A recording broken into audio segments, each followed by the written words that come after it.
ओम शांति पाल भाई। ओम शांति ईश्वर भाई। पाल भाई कुछ स्लोगन के ऊपर बताने वाले थे आज का आप। हाँ, स्लोगन नहीं, आज वरदान के ऊपर चर्चा कर लेते हैं। अच्छा, वरदान पे करिए। बाबा का ये वरदान परसों का मैं पढ़ रहा था जी। तो उसको 2-3 बार मैं रिवाइज किया तो बहुत आनंद आया और बहुत पुरुषार्थ वाली बात थी उसमें। जी। जैसे बाबा ने वरदान में बोला, अलौकिक नशे की अनुभूति द्वारा निश्चय का प्रमाण देने वाले सदा विजयी हो। अच्छा। अलौकिक नशा, तो उसमें बाबा ने कहा अलौकिक रूहानी नशा का दर्पण जी क्या है? निश्चय है। जी। अलौकिक रूहानी नशा निश्चय का दर्पण है। अच्छा। इसमें अलग अलग सेंटेंस है। अलौकिक रूहानी नशा जी निश्चय का दर्पण है और निश्चय का प्रमाण सबूत है नशा, जी, और नशे का प्रमाण है खुशी। जी तो जब मैं ये देखा अलौकिक रूहानी नशा, जी, नशा क्या होता है? जैसे लौकिक में नशा करते हैं, जी लौकिक में नशा करते हैं तो उनको नशा चढ़ता है। हाँ उसी प्रकार हमारे अलौकिक रूहानी नशा कैसे चढ़े हमको? हाँ। तो अलौकिक रूहानी नशा के लिए बाबा जो ज्ञान रस पिलाते हैं, ज्ञान रूपी सोम रस पिलाता है शिव बाबा, सोमनाथ बाबा। हाँ। तो जितना जितना हम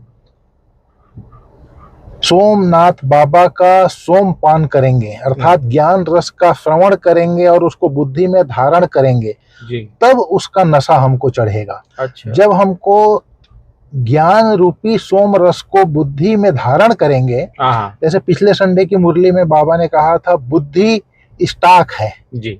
जैसे कोई व्यक्ति को आप कोई नशा पीता है और मुंह बंद कर लेगा तो बाहर चला जाएगा। जी तो उसी प्रकार जैसे ये ज्ञान का सोम रस है, जी, ज्ञान का सोम रस आप किसी को पिला रहे हैं और बुद्धि इधर उधर भटक रही है, तो उसमें क्या होगा? बुद्धि में जाएगा नहीं, तो अच्छा। उसको ज्ञान का नशा चढ़ेगा नहीं, अलौकिक रूहानी नशा उसको चढ़ेगा नहीं। जी। तो उसके लिए बुद्धि को एकाग्र करके ज्ञान का जो श्रवण करेंगे, उसका मनन करेंगे, चिंतन करेंगे, तब उसका रूहानी नशा चढ़ता है। अच्छा।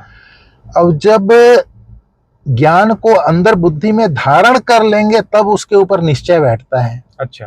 तो निश्चय कैसे बैठता है? जैसे बाबा का ज्ञान श्रवण करते हैं और जितना जितना हम उस ज्ञान को पढ़ते जाते हैं, सुनते जाते हैं, जी।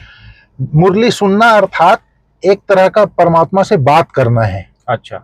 जैसे पति पत्नी होते हैं, नई नई शादी होती है तो आपस में खूब बातें करते हैं, तो उनका एक दूसरे के प्रति विश्वास बढ़ता जाता है, प्यार बढ़ता जाता है, निश्चय बढ़ता जाता है। वैसे ही बाबा की मुरली को जितना हम ज्यादा पढ़ते जाएंगे, बुद्धि में धारण करते जाएंगे जी, और उसका विचार सागर मंथन करते जाएंगे, तो उसके ऊपर निश्चय बढ़ता जाता है, प्यार बढ़ता जाता है जी। तो जैसे निश्चय हो रहा है, उसका दर्पण है, वो दिखाई देगा। अच्छा। जितना जितना रूहानी नशा चढ़ता जाएगा तो निश्चय बढ़ रहा है। निश्चय है, परमात्मा में निश्चय है, आत्मा में निश्चय है।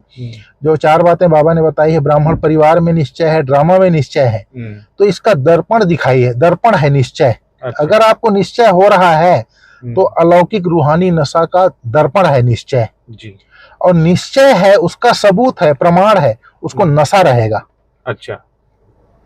और जिसको नशा है, जिसको अलौकिक नशा है, जी, लौकिक नशा तो होता ही है, लेकिन जिसको अलौकिक नशा है, परमात्मा नशा है जी, उसके जीवन में खुशहाली होगी, उसके जीवन में खुशी दिखाई देगी।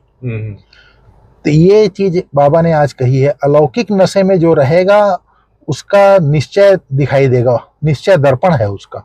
जैसे दर्पण में देखते हैं ना, तो वैसे उसके जीवन से निश्चय बुद्धि होगा, वो दिखाई देगा उसके जीवन रूपी दर्पण से।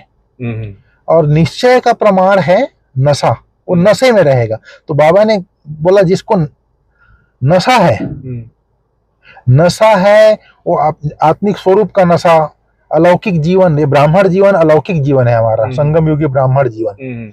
आत्मिक स्वरूप के नशे में, अलौकिक जीवन के नशे में, अपने फरिश्तापन का नशा, फरिश्ता अर्थात मैंपन, मेरापन, देहभान, देहाभिमान से जो मुक्त है उसको फरिश्तापन कहते हैं। उसका नशा, भविष्य, अपने भविष्य जीवन का नशा। हम भविष्य अभी ब्राह्मण, ब्राह्मण सो फरिश्ता, फरिश्ता सो देवता बनने वाले हैं, उसके नशे में रहो। तो ये चीज बाबा ने बताई। फिर बाबा ने कहा जो सदा खुशी में रहेंगे, नशे में रहते हैं, उनके आगे माया, माया अर्थात विकार, उसके अंदर विकार उसको प्रभावित नहीं कर सकता, माया की कोई चाल नहीं चल सकती। और बाबा ने कहा वो जो बेफिक्र बादशाह है, जो नशे में रहेगा, जैसे नशे में रहते हैं तो निश्चिंत हो जाते हैं, वैसे ही है जो अलौकिक नशे में रहेगा वो बेफिक्र बादशाह होगा। और बेफिक्र बादशाह होगा, उसकी बादशाही के अंदर माया नहीं आ सकती, अर्थात 5 विकार, दुख देने वाले संस्कार आ नहीं सकते। और ये जो अलौकिक नशा सहज ही पुराने संसार और पुराने संस्कार को भुला देता है। तो उसके लिए नशा चाहिए, आत्मिक स्वरूप का नशा, भविष्य का नशा, फरिश्तेपन का नशा, अलौकिक ब्राह्मण जीवन का नशा, ये सब नशा चाहिए। बाबा ने संडे की मुरली जो चली थी 2 तारीख को, उसमें बाबा ने कहा अपने श्रेष्ठ स्वमान के फकूर में रह, असंभव को संभव करते बेफिक्र बादशाह बनो जी। उसमें भी बाबा ने कहा था। तो ये जो स्वमान का नशा है कि मैं फरिश्ता जीवन वाला हूँ, ब्राह्मण जीवन वाला हूँ, भविष्य देवी देवता जीवन वाला हूँ, आत्मिक स्वरूप के नशे में रहेगा, तो वो उसके अंदर फकूर रहेगा, नशा रहेगा, तो असंभव को संभव करेगा। कौन सा असंभव कार्य को संभव करेगा? बाबा ने कहा था उस दिन, जो साधु सन्यासी बोले आग और कपूस एक साथ रह के इकट्ठे नहीं रह सकते आग और कपूस, और आप प्रवृत्ति वाले उसको प्रूफ करके दिखा दिया कि आग और कपूस एक साथ रहते हम पवित्र रह के दिखाएंगे। ये असंभव, परिवार में रहते पवित्र रहेंगे, ये असंभव कार्य को आपने संभव करके दिखाया। ये चीज बाबा ने कहा। और बाबा ने ये कहा कि जब ये नशा रहता है कि मैं पूज्य आत्मा हूँ, मैं पूर्वज आत्मा हूँ, पूर्वज अर्थात भविष्य स्वरूप का नशा, हम देवी देवता बनने वाले हैं, हम पूज्य आत्माएं हैं, तो ऑटोमेटिक फकूर में रहेंगे तो असंभव कार्य भी संभव हो जाता है।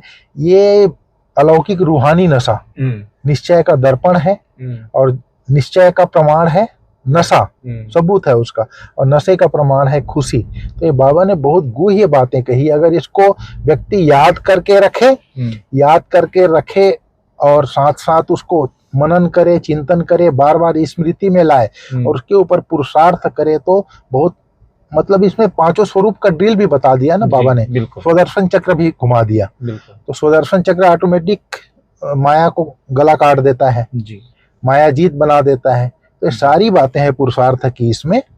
तो ये जो अलौकिक नशे में रहेगा उसका अनुभूति करेगा, उसका प्रमाण निश्चय है, और निश्चय में रहेगा वो सदा विजयी बन जाएगा। ठीक है ईश्वर भाई, ओम शांति। ओम शांति पाल भाई, धन्यवाद।